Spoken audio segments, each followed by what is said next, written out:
करने के लिए राजनीति में नहीं है। सर, बार बार आम आदमी पार्टी ये कहती है कि इलेक्शन कमीशन का इस्तेमाल बीजेपी कर रही है, किस तरीके से आप? देखो, ये तो केजरीवाल को पूछो आप। जब केजरीवाल 13-14 में बोला करते थे तो ईडी सीबीआई को तोता बताया करते थे, शीला जी भ्रष्ट है, जेल भेज दूंगा। कहाँ गए शीला जी के 300 पन्ने के? तो ये तो जब लोग खुद अपने आप को, जनता उनको नकारती है तो अपनी कमी को स्वीकार करते हुए स्वीकार करना चाहिए उनको कि जनता ने मैंडेट राहुल को नहीं दिया, जनता ने मैंडेट उसको नहीं दिया अखिलेश जी को यूपी के अंदर। 5 साल काम करो, मेहनत करो, तब आगे बढ़िए। ये जनता लोगों का रिपोर्ट तैयार करती है, ना इलेक्शन कमीशन करता है, ना पुलिस करती है। अगर ये स्थिति रहती तो इमरजेंसी लगाकर श्रीमती इंदिरा गांधी ने 75 में लोकतंत्र की हत्या करने की कोशिश की, 77 में लोगों ने धूल चटा दी। तो ये तो लोकतंत्र का दुनिया का सबसे बड़ा राष्ट्रीय भारत है। यहाँ पर कोई अपनी कमियों को छुपाने के लिए एजेंसियों पर दोषारोपण करता रहे, वो अपनी गिरवान में झांके, तब उसको जानकारी रहनी चाहिए। Thank you so much sir. Sir, एक सिंगल विदुड़ी बीजेपी के नेता और जो मैंने नाम लिए 3, उनमें से एक जो हम कह रहे हैं कि क्या ये उम्मीदवार हो सकते हैं सीएम पद के। चलिए, तो ऋषभ से बात हो रही थी, शुभंकर मिश्रा भी हमारे साथ हैं। शुभंकर, देखिए बीजेपी ने हाल फिलहाल में जो स्टेट इलेक्शंस हुए हैं वहां सरप्राइज आते हैं कि एक्सेप्ट अगर हम महाराष्ट्र को छोड़े, वहां पर भी खैर बहुत रश्ता-कशी हुई, वो एक अलग बात है, लेकिन बाकी तो कई स्टेट में मतलब बिल्कुल आउट ऑफ द ब्लू जिसको हमने देखा, मुख्यमंत्री का नाम आया। क्या दिल्ली में भी ऐसा हो सकता है? मुझे इसी चीज की उम्मीद है विपिन। मुझे नहीं लगता कि जो नाम चर्चा में है शायद उनमें से बीजेपी हाईकमान किसी को ये सेहरा देगा, कोई नया नाम निकल के आएगा, मुझे ये लगता है। उससे ज्यादा इंटरेस्टिंग ये होगा क्या Kejriwal ji leader of opposition बन के खुश रहेंगे अगर शायद वो जीत जाते हैं, या वो फिर पंजाब की तरफ रुख करेंगे। बीजेपी से कोई ना कोई तो जीतेगा, मतलब कोई ना कोई तो मुख्यमंत्री बनेगा ही बनेगा। बीजेपी इतने आराम से चुनाव जीत रही है, बट इंटरेस्टिंग आम आदमी पार्टी का क्या होगा वो देखना ज्यादा जरूरी रहेगा। क्या ये पार्टी बचेगी या टूटेगी? पंजाब आप अलग होगा, दिल्ली में आप अलग रह जाएगी, या दिल्ली की आप और पंजाब की आप दोनों अलग अलग होंगे? केंद्रीय रूप से आप भी घटित होगी। इट्स वेरी इंटरेस्टिंग टू सी कि क्या होने वाला है।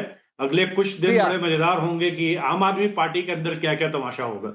जी जी, आपने तो बड़ा सवाल उछाल दिया कि आम आदमी पार्टी का यहां से क्या होगा, क्या उसमें विघटन हो जाए। खैर, ये आगे की चर्चा जो हम करेंगे। फिलहाल वीरेंद्र सचदेव दिल्ली बीजेपी के अध्यक्ष क्या कुछ कह रहे हैं, सुना देते हैं। अभी जो रुझान है वो हमारी आशा के अनुरूप हैं, लेकिन परिणाम आने की हम प्रतीक्षा करेंगे। मुझे बार बार इस बात को कहने में कोई संकोच नहीं है कि दिल्ली में हमारे कार्यकर्ताओं ने बहुत जुनून और शिद्दत के साथ काम किया है और जनता ने भी भरपूर आशीर्वाद दिया है। जनता को भ्रष्टाचार और विकास का मॉडल चुनना था, तो उन्होंने प्रधानमंत्री श्रीमान नरेंद्र मोदी के नेतृत्व को सलाम किया है और ये जीत हमारे राष्ट्रीय नेतृत्व की, माननीय प्रधानमंत्री के काम की जीत है होगी, जो मुझे ऐसा लगता है। निस्संदेह हम दिल्ली में डबल इंजन की सरकार बनाएंगे। चलिए, तो अब धीरे धीरे नेताओं के बयान आने लगे क्योंकि ये रुझान है और अब एक एहसास होता है कि हाँ भाई, यही रुझान जो है वो नतीजों में बदलेंगे। देखिए, 2-1 सीटें आगे पीछे हो रही है। मैं ताजा रुझान आपको देता हूं। अभी 44 का आंकड़ा दिख रहा था, 42 हो गया बीजेपी के लिए। आप 26-28 वो चल रहा है, लेकिन मोटे तौर पर जो समीकरण है वो नहीं बदल रहा। एक चीज बदली है, कांग्रेस को वो जो बढ़त दिख रही थी वो शून्य हो गई है। तो क्या कांग्रेस के हाथ में जो एक इमेज सेविंग एक चीज थी, उनके जो अध्यक्ष है देवेंद्र यादव, वो इस सीट पे आगे चल रहे थे, लेकिन फिलहाल शायद लगता है कि वो बढ़त पीछे चली गई। लगातार आपकी स्क्रीन पर आगे पीछे वाला ग्राफिक आ रहा है और तमाम कैंडिडेट्स के साथ आ रहा है, लेकिन कांग्रेस का वो एक जो था काफी देर से सस्टेन कर रहा था, 0 हुआ है। एनीवेज, 42-42 ये बीजेपी का आंकड़ा है आउट ऑफ 70। इस वक्त जब हम 9:50 पर हैं, काउंटिंग डे पर ऑलमोस्ट 2 घंटे के आसपास की काउंटिंग पूरी हो चुकी है और 70 विधानसभाओं में से 70 के रुझान हमारे पास है। 42 पर बीजेपी लीड कर रही है, 28 पर आम आदमी पार्टी। कांग्रेस के लिए एक बढ़त थी, फिलहाल नहीं दिख रही, और अन्य के लिए तो कोई स्कोप जैसा मैंने कहा यहां पर नहीं है। लेकिन बहुमत के उस 36 के आंकड़े से काफी कंफर्टेबली इस वक्त बीजेपी रुझानों में आगे खड़ी हुई दिख रही है। जो हमारे एक्सपर्ट्स भी कह रहे हैं, हमारे विश्लेषक कह रहे हैं कि यही नतीजों में परिवर्तित होता हुआ नजर आएगा। लेकिन शुभंकर मिश्रा से हम बात कर रहे थे ब्रेक अभी इस चीज से पहले, तो उन्होंने एक बड़ा सवाल उछाल दिया कि क्या होगा। सतीश जी कुछ कहना चाह रहे हैं? जी सर। देखिए, अभी मैं सुन रहा था, भाजपा वालों को सुन रहा था। अभी तो ये कह रहे हैं देखिए, बीजेपी जो है ना, बहुत सीजन्ड पार्टी है, एक पुराने इंडस्ट्रियल हाउस की तरह। और आप पार्टी जो है वो स्टार्टअप की तरह थी।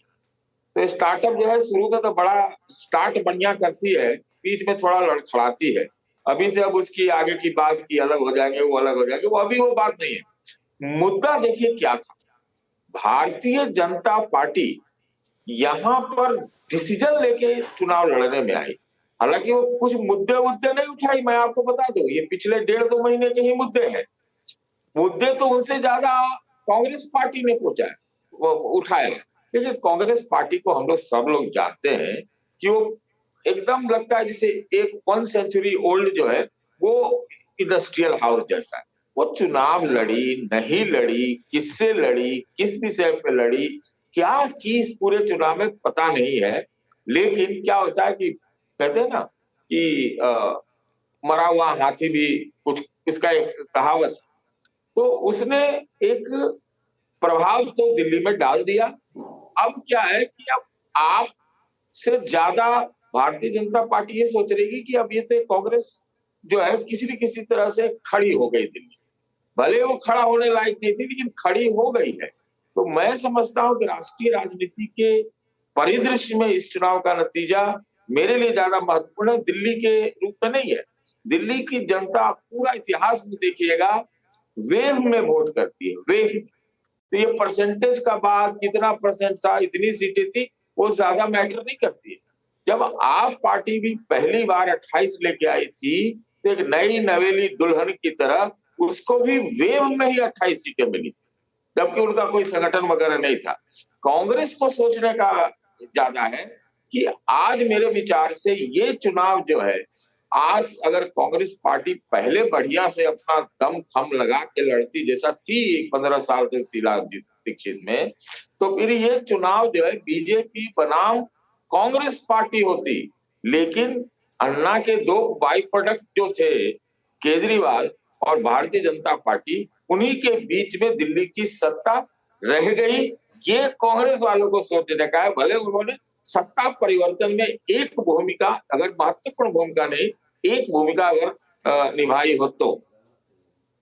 जी ठीक है। नहीं, ये एक अच्छा विश्लेषण सतीश जी की तरफ से, क्योंकि आप सिर्फ चुनावी नतीजे में ये नहीं देखेंगे किसकी सरकार बनी, किसकी सरकार नहीं बनी, लेकिन जो प्रमुख राजनीतिक दल है उनका क्या रुख है, उनकी यहाँ से क्या लाइन रही। कांग्रेस जैसा दल, जैसे उन्होंने कहा कि बिल्कुल बड़े बिग इंडस्ट्रियल हाउस जैसा है, लेकिन भूमिका क्या, कहाँ खड़ा है, क्या कर रहा है, कुछ समझ नहीं आता, कुछ दिखता नहीं है। सौरभ, क्या यहाँ से, अभी देखिए दिल्ली की राजनीति है, दिल्ली देश का दिल है, दिल्ली एक पूरा देश अलग, अकेला दिल्ली अलग। यहां पर आम आदमी पार्टी एक अलग तरीके की पार्टी, कांग्रेस जिसकी एक लीगेसी, भारतीय जनता पार्टी उनकी अपनी एक अलग तरीके की राजनीति। लेकिन यहां पर अब इस चुनावी नतीजे से क्या बहुत सारी चीजें, बहुत सारे समीकरण, अभी शुभंकर भी कह रहे थे कि अब नजर होगी आम आदमी पार्टी पर, क्या होता है उसके अंदर, क्या कुछ ऐसा बिखराव ठहराव, यहां से उनकी किस तरह की भूमिका बनेगी, कैसे वो आगे बढ़ेगी, तमाम चीजें। तो क्या एक बड़ा परिवर्तन का चुनाव है ये दिल्ली के पॉइंट ऑफ व्यू से, और फिर उस लिहाज से देश की राजनीति के पॉइंट ऑफ व्यू से भी? देखिए, बिल्कुल मुझे लग रहा है कि जो मुख्य प्रश्न है वो आइडियोलॉजी को लेके ही है, और जो विचारधारा है वो निश्चित रूप से आम आदमी पार्टी पर हमेशा से प्रश्न उठते रहे हैं कि आपकी वास्तव में आपकी विचारधारा है क्या। क्योंकि अभी देखिए, आम आदमी पार्टी के प्रवक्ता जिस प्रकार से उन्होंने एक वक्तव्य दिया कांग्रेस पार्टी के लिए कि मेरा दुर्भाग्य होगा कि मैं कभी कांग्रेस पार्टी का प्रवक्ता रहूं। तो मेरा मानना है कि आप लोकसभा में जिस पार्टी के साथ जाना सौभाग्य मानते हैं, आप विधानसभा चुनाव में उसको दुर्भाग्य मानते हैं। तो आपकी आइडियोलॉजी में कितना अंतर दिखाई देता है कि ना तो आप लोकसभा वाली आइडियोलॉजी पे टिक पा रहे हैं, ना आप विधानसभा आइडियोलॉजी पे टिक पा रहे हैं। और सबसे बड़ी बात कि देखिए, आम आदमी पार्टी की जब पहली लिस्ट आई थी, जब उन्होंने 12 उम्मीदवारों की घोषणा की थी, तो पहली ही लिस्ट के अंदर जो है 7 कैंडिडेट ऐसे थे जो या तो भारतीय जनता पार्टी से आए हुए थे या फिर कांग्रेस पार्टी से। तो वहां पर भी साफ साफ प्रश्न चिन्ह पार्टी के ऊपर खड़ा हुआ दिखाई दे रहा था कि अगर लक्ष्मी नगर की हम बात कर लें तो लक्ष्मी नगर में आपने बीबी त्यागी, जो भारतीय जनता पार्टी से पहले निगम पार्षद भी रहे, और उन्होंने कई बार टिकट मांगने का प्रयास किया भारतीय जनता पार्टी से विधानसभा के लिए, उनको टिकट नहीं मिला। तो आम आदमी पार्टी ने बीबी त्यागी जी को टिकट दे दिया। तो क्या आपके पास कोई अपना कार्यकर्ता आपने तैयार नहीं कर पाए थे इतने समय से? वहां पर नितिन त्यागी भी चुनाव लड़े, उसके पहले भी लोग रहे आम आदमी पार्टी से। तो आपको ऐसी क्या जरूरत पड़ गई थी कि आपको भारतीय जनता पार्टी से कैंडिडेट लेने पड़े? तो ये स्पष्ट रूप से दिखाई देता है कि जो दिल्ली की बात करते हैं हम, हाँ निश्चित रूप से दिल्ली की जनता ने अरविंद केजरीवाल जी को जो मैंडेट दिया था वो एक बदलाव की राजनीति के लिए दिया था। कोई बहुत परिश्रम करके पार्टी, ऐसा नहीं था कि पार्टी ने बहुत परिश्रम की और उसके परिश्रम का परिणाम जो है वो जनता ने उसको बहुमत के रूप में दिया। जनता ने इसलिए दिया कि आप जो नई राजनीति की बात कर रहे थे वास्तव में क्या वो दिल्ली की जनता को दे पाए। और मुझे लगता है कि जिस प्रकार से दिल्ली की जनता को लगातार जो है आपने बिजली के मुद्दे पर, पानी के मुद्दे पर हर बार जो है वादे करके वादा खिलाफी की, और इस बार के चुनाव के पहले आपने क्या घोषणाएं की? आपने कहा कि मैं 5 साल में यमुना साफ नहीं कर पाया, पिछले 10 सालों में, पिछले 10 सालों में मैं पानी जो है वो साफ पीने का नहीं दे पाया, लेकिन अगले 5 साल में मैं यमुना भी साफ करके दूंगा, पीने का पानी भी साफ करके दूंगा। तो जनता को साफ साफ दिखने लगा कि वास्तव में जो नई राजनीति की बात थी वो दूर हट गई। अब कहीं ना कहीं ये जो पुरानी राजनीति होती थी उसी के डर्रे पर, चाहे वो सिक्योरिटी लेना हो, चाहे गाड़ी लेना हो, चाहे बंगले की बात हो, चाहे वादे की बात हो, और चाहे दूसरी पार्टियों से आए लोगों को कैंडिडेट अपना बनाना हो, तो कहीं ना कहीं ये जो नई राजनीति थी वो पूर्ण रूप से खत्म हो गई। और मेरा मानना है कि अगर कांग्रेस पार्टी यहां पर बहुत अच्छा चुनाव लड़ती तो ये जो आम आदमी पार्टी के आंकड़े दिख रहे हैं आपको, 28 सीटें जो दिख रही हैं अभी वर्तमान में, ये भी आंकड़े आपको दिखाई नहीं देते। भारतीय जनता पार्टी को और ज्यादा लाभ होता। भारतीय जनता पार्टी लगभग जो है वो 60 से 65 सीटों के आसपास जाती हुई वहां पर दिखाई देती।